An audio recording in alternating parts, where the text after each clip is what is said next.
Hi అండి. నేనైతే ఈరోజు దీన్ని ఉల్కోబీ అనేసి అంటారు. ఒరిస్సా సైడ్ అనమాట.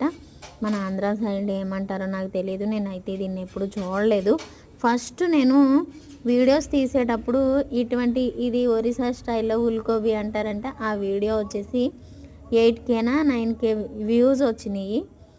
ఇవి అన్నీ అప్పుడు చూసే వీడియోస్ ఇప్పుడు వాళ్ళకి అనిపిస్తుందంట పిచ్చి పిచ్చి వీడియోస్ అని ఒకరు కామెంట్ చేశారు. కూరగాయలన్నీ వేసుకొని కూర వండుకోవడం పిచ్చి పిచ్చి వీడియోస్, కుక్కల్ని నక్కల్ని పురుగుల్ని అన్నీ తినేవి మంచి మంచి వీడియోస్ అంట. అవి నచ్చుతున్నాయి కానీ కూరగాయలు వేసుకొని కూర వండుకోవడం అంటే వీళ్ళకి నచ్చట్లేదంట.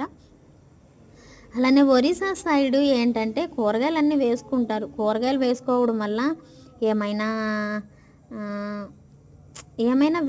మంచిది కాదా చెప్పండి? వీళ్ళ సైడ్ ఒరిస్సా సైడ్ అలా తింటున్నారు కాబట్టి వీళ్ళకి నచ్చుతున్నాయి. మన సైడు చింతపండు తినకూడదు. ప్రతి కూరల్లో ఎక్కువగా చింతపండు వేసుకొని తింటాం. కానీ మనకి ఇష్టం అది మనం తింటున్నాం.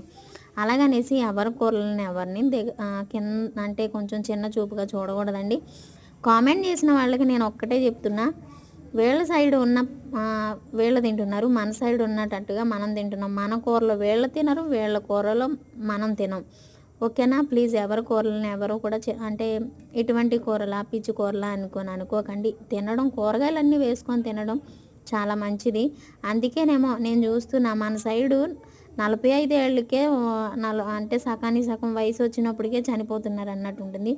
ఒరిస్సా సైడు ముసలి వాళ్ళు అవనివ్వండి ఎవరైనా సరే చాలా అంటే కర్ర పట్టుకొని నడిచేవాళ్ళు కూడా బ్రతుకుంటారు. ఎందుకో తెలీదు. ఆకుకూరలన్నీ అటువంటివి తింటారు కాబట్టి మన సైడ్ ఎక్కువ బిర్యానీ, చికెన్ బిర్యానీ అవి ఇవి తింటాం. ఆయిల్ వస్తువులు ఎక్కువ తింటాం కాబట్టి ఏమో నాకు తెలియదు కానీ నేను అనుకుంటున్నా అలా.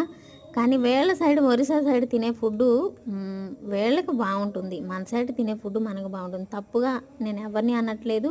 నచ్చితే ప్లీజ్ సపోర్ట్ చేయండి. అలానే కూర ఎలా కనిపిస్తుందో కామెంట్ ద్వారా తెలియజేయండి. ఓకేనా ఫ్రెండ్స్? ప్లీజ్